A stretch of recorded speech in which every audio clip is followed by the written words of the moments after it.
welcome back to my channel, Beautiful Minutia. If you're new here, my name is Tiffany, and today I am doing my final wrap up for the month of January. So in the month of January, I ended up reading a total of 9 books, which sounds more impressive than it is because one of those was a manga, one of those was a graphic novel, several were middle grade, and so I kind of had a wide range of genres, and a lot of them were shorter books. So that definitely worked to my advantage in terms of finishing more. I will also say that I have several books still in progress at the end of January and beginning of February, one of which is Demons by Fyodor Dostoevsky. This was intended to be a 3-month read along, so it should be finished in February. I have hit the halfway point. Also for the Read Your Bookshelf Challenge, my book that I chose was The Prisoner of Zenda, and I have not yet completed that one, and I'm not that far into it, maybe a quarter of the way, and I'm trying to decide whether or not I'm going to finish it because it's funny, but it's not necessarily like what I'm in the mood for right now. So I'm kind of playing that by ear because if you saw my February TBR, then you realize that I scheduled a lot of books for myself in February. So I kind of need to prioritize a little bit. So that's kind of up in the air. And then I forgot to mention entirely in my February TBR that I am currently listening to The Good Neighbor. This is a Mr. Rogers biography, and it's read aloud by LeVar Burton. So it's wonderful. I feel like, oh, it just makes me happy. It's like Mr. Rogers and Reading Rainbow. All I need is lamb chop, and my entire childhood is in this book. So I am a little over halfway through that, and I am listening to it with my subscriber friend Victoria, and that has just been really wonderful because she grew up with Reading Rainbow and Mr. Rogers' Neighborhood as well, and so it's been fun and nostalgic to listen to it with her. Okay, now I'm just gonna dive into the books that I read, actually finished in January, and I'm just gonna go in the order that I read them or the order I have them in my reading journal because that's just easier for me. So we will start off with this tiny, lovely little volume, Encouragement for the Depressed by Charles Spurgeon. This is actually 2 sermons in here. The first one is the one that is titled Encouragement for the Depressed, and it's actually mostly about people who are kind of struggling as they're newer to the faith and they're comparing themselves to other people and wishing like, oh, I wish I was as far along as so-and-so, and it's like encouragement in that kind of sense. The second sermon in here is what really got me and made me give this book 5 stars because it is about depression being common in pastors and ministers. And Charles Spurgeon was a pastor of a large church in London in the Victorian era, and so he understood very well the challenges that pastors face. And also he struggled a lot with depression in general. I think that if he lived in today's age, he would most certainly be diagnosed with clinical depression. And so his focus on joy and focus on the Lord is something that's always been really inspiring to me as someone who also suffers from depression. And so to read that whole sermon was just wonderful to me and like encouraging. And I read some quotes aloud to my husband, and my husband, he has been a pastor now for about 10 years, and he was like, oh my goodness, I've felt this way for years and never been able to put it into words, and Charles Spurgeon was able to do that. So I did rate this 5 stars, but it is one that maybe I'm a bit more hesitant to recommend because I feel like both of the sermons in this, while they would have nuggets for everyone, they feel a little niche in who they're directed towards. So I loved it, but I think I would recommend it more if you struggle with discouragement in your faith or you are a pastor or a minister. Next up is an ebook that I read, a Korean ebook, and that's Lemon. I can't remember the author's name. I don't have that written down in here. I just have the title. So this is a case of Una and Christy Made Me Do It. They actually read this novella together. I think it's more of a novella because it is shorter. It's not very long. And they actually did a video discussing it that was amazing, and I'm gonna link that so that way you can watch it, because when you read this book, you're going to want to talk to somebody about it. So this is about a young girl in high school and she's murdered. And so we follow different people in different chapters. We follow her sister, and we follow one of her classmates and then another of her classmates. And so we kind of have these three alternating views that we kind of cycle through as we go. And so it sounds like it would be more of a mystery, and in some ways it is, but it's also very much an exploration of family relationships and of grief. And I find that a lot with Asian writings, that they tend to really explore relationships and grief in really, really good ways. I will say that this book is really strange in some of the ways that it's structured. One of the perspectives that we get is someone who is talking like to a therapist, and their whole chapter is very like stream of consciousness, just them kind of like pouring out all the things that are in their brain to this therapist. And so it's convoluted and it's confusing, and it's intended to be. And the novel does not, or novella, does not really hand you an answer on a silver platter. And it's really just interesting the way that it was written. I really enjoyed it, and I was surprised kind of at how much I enjoyed it. And the more I've sat with it, the more I'm like, wow, it was just really interesting, the exploration of things. I do feel like when it was talking about grief and exploring meaning in grief, I didn't really feel like a novella is long enough to really kind of scratch the surface of what the author was trying to do. So I felt like that fell a little flat, but I still felt like it was really good. I wanted it to be longer. Basically, I really wanted it to be longer because I found the characters really interesting, and I found each narrative voice actually really distinct. And so I really enjoyed that. I think I ultimately landed at about a 3.5 to maybe a 4 star on this one, because usually 3 stars I don't tend to reread. I probably would like to reread this at some point, which probably bumps it up closer to the 4 star mark. But I don't know, it's very different, and I could see a lot of people not enjoying it at all, not getting much out of it. But I guess I just enjoyed the writing style so much and the distinctive narratives, and that's kind of what hooked me on it. The next book that I have listed here is Wise Blood by Flannery O'Connor. This book, oh my word.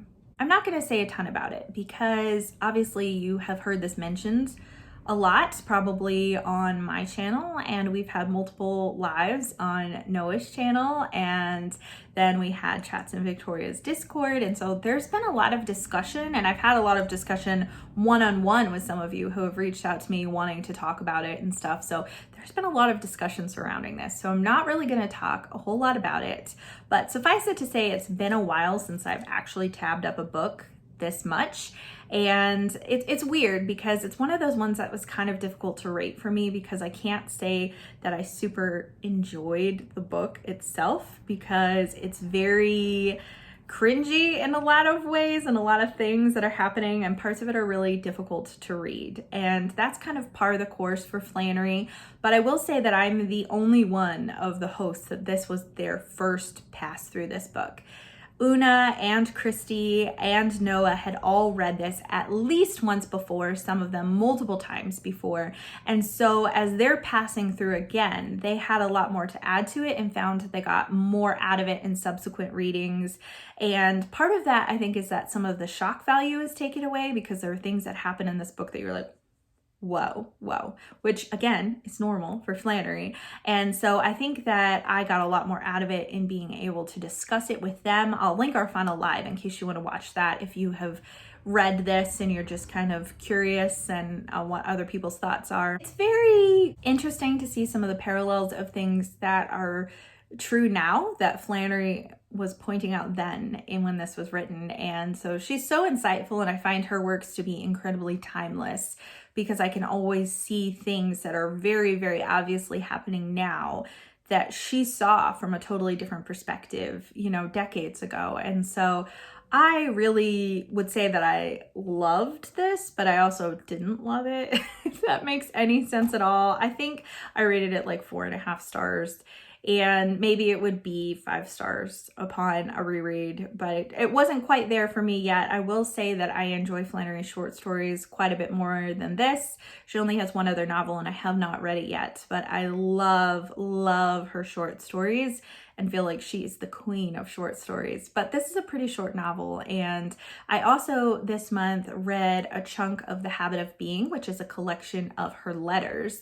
And I read all of the letters up to and a little bit past the point of publication of Wise Blood. So getting her perspective on Wise Blood, on writing it, on revising it, on people's criticism of it was really, really interesting. And I really liked that. The next book that I completed this month was Spy Family Volume 6, and you've probably heard a lot about Spy Family at this point, so I don't feel like I really need to say very much about it at all, except that this so far is my least favorite volume of the series.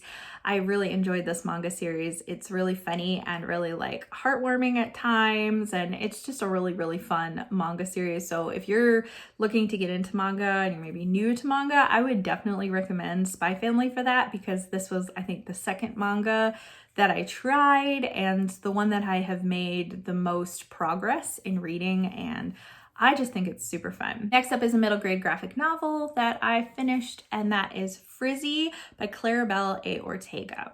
So this is a story about a young girl who has this super curly hair, and her mom takes her to the salon every week to get it straightened because she feels like her hair is not presentable unless it's straight, and that's what her mother believes about her own hair too.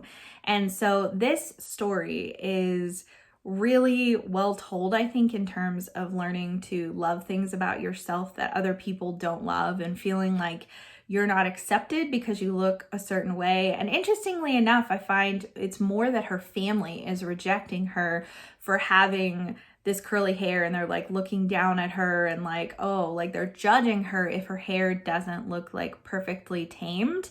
And I don't see that as much with other people in this book as I do with her specifically, although she does encounter some bullying. But I just feel like this book was really well done, and I think that the representation in this book is really important, and I loved it. I gave it 5 stars. The next 2 books that I read, I actually did a reading vlog on because I was comparing the 2 of them, and that is Nancy Drew and Trixie Belden. I read the first book in both of these series and compared the 2 just to kind of see, you know, because I grew up with Nancy Drew, loving Nancy Drew, but I've heard some people since I joined BookTube talk about Trixie Belden, and I hadn't really heard of Trixie Belden until I saw someone on BookTube talk about it, and I had found a few of them at a thrift store and picked them up. And some people who grew up with Trixie Belden said that they actually like Trixie Belden more than Nancy Drew. So I did a whole reading vlog on these 2. So I'll link that if you want to watch it. I'm not going to rehash it or even talk about which one I liked more in this video, but I think I gave both of them like 3 stars. I do feel like the Nancy Drew in general, this particular Nancy Drew was very subpar, so it might be more like 2.5. I don't know, but it was a really fun experience reading the 2 of them in conjunction and reading them with my friends Joanna and Stephanie from Miss Richards Reads. Okay, I'm gonna need to be careful with this next book because I could probably talk about it for an hour. It was for sure my favorite book of the month, even though I did not give this 5 stars, and I gave a few other books this month 5 stars. This was still my favorite of the month, and that is The Sword of Kaigen by M.L. Wang. This is an adult fantasy, and it's very political and very Asian inspired, and especially Japanese culture, but I could see hints of Korean culture in there as well, so that made it really fun. I will say the magic system is kind of, it reminds me kind of Avatar: The Last Airbender, because there's like wind and air related powers, and then there's people who can manipulate water and ice, and so there's different like elemental powers that play a part in this world. And as good as the magic system was, as good as the world building was, as good as the action scenes were, because they were really intense, as good as all of that was, the thing that I really loved the most about this book was the relationships and the people and just how their story arcs worked. So we basically follow this young boy, Mamoru, and his mother, Misaki. And so we're kind of alternating their perspectives, and we get kind of a flashback as well to Misaki's younger years and kind of how she got to be where she is now and why she thinks the way she does now. And it delves really deeply into human emotion, in particular, you know, grief, and working through kind of some marital things as well, which I felt was handled really well and really beautifully. And I sobbed multiple times in this book. I can't remember the last time a book made me cry this much. The Nightingale by Kristen Hanna comes to mind, which I read 2 years ago, but I think I cried more at this and more times at this than I did at The Nightingale. And I remember saying, you know, last year my favorite book of the year was Assassin's Apprentice, and I hadn't cried at a book like that in so long.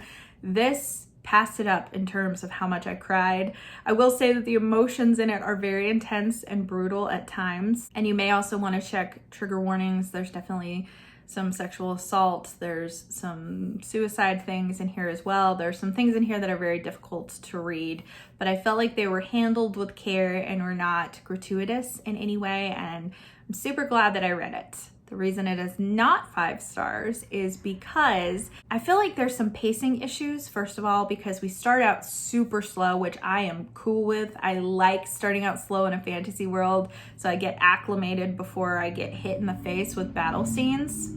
And then we kind of hit the climax of the book. Like we go forward in like this breakneck pace with these battles and things. We hit the climax about halfway through. And then we spend the next quarter or so of the book dealing with the fallout from that climax. And I felt like all of that was really well done. And then at the end, things just really kind of whimper out, and it's just very disappointing. I feel like the ending is very slow. I feel like the entire last chapter did not need to be there. I think it was supposed to be there for closure reasons for one of the characters, but it just dragged on and felt like it was setting up for a sequel, but the author has since said that she's not currently writing another book in this world and she doesn't intend to. So it just kind of felt like it didn't need to be there at all. And then one of the main kind of mysteries and intriguing things that is like a driving force in this book that I'm like theorizing, like, what is going on with this? What does this mean? The explanation for it was super unsatisfactory. So that's all kind of unfortunate for me. And it did bring it down probably like 0.5 star to 1 star rating, but it didn't change the fact that I really loved this book and would read it again and felt like it was well worth my time. I think it is an excellent debut novel. Like, so good. And it was independently published, which makes me wonder that maybe some of these pacing issues and some of the stuff at the end that felt like it wasn't quite great might have been something that would have been edited out. So I'm not really sure, but I'm kind of late to the party on this one. It's been out for a couple years and has had lots of love on BookTube. But I really enjoyed it. I read it with Chrissy from Chrissy's Purple Library and Miriam from Miriam Elizabeth Reads, and the two of them were planning to read it, and they so graciously allowed me to crash their buddy read because I had been wanting to read it for so long. So I'm really glad I read it with them. Our Voxer chat was hopping. It was a lot of fun to read it with them. That was still longer than I intended. Oh well. I only have one book left, and that is Inspector Cadaver by Georges Simenon. This is a mystery book translated from the French. It was written in, I believe, the 40s, and I actually used this from my Read a Rid project for the Buzzwordathon prompt for January, which was life or death. So this was a bit of a stretch, but I used the word cadaver, reminded me of death. So this is actually a part of a series, and I don't remember what number of book it is. Okay, it's book 24 in this mystery series. And so there may be some things, some context that I'm missing, but overall I found this book to be kind of lackluster and strange. The only reason I finished it is because it was really short.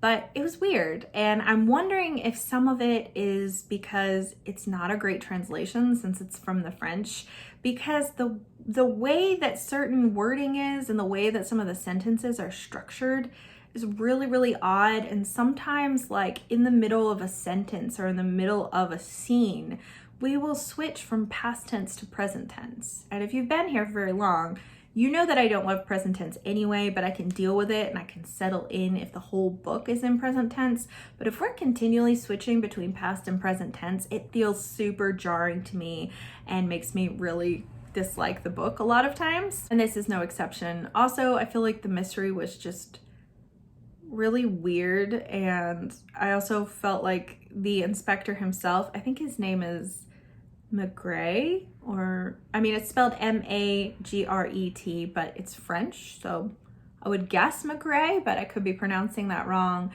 He doesn't seem like a great investigator to me. And at the end, he kind of pulls everything together and has everyone in the room, Poirot style, and just is like, here you go, here's all the evidence, and here's who did it. But like, he seems like he doesn't know what's going on for most of the book, and then he gets this flash of inspiration, and then he does this, and I'm like, okay. So, and also he has this interaction with Inspector Cadaver, who is someone who used to be on the police force where he works. He's doing a favor as a friend and coming to this small town and trying to figure out this mystery, but he normally is in the city and is like the head of like the investigative department or whatever.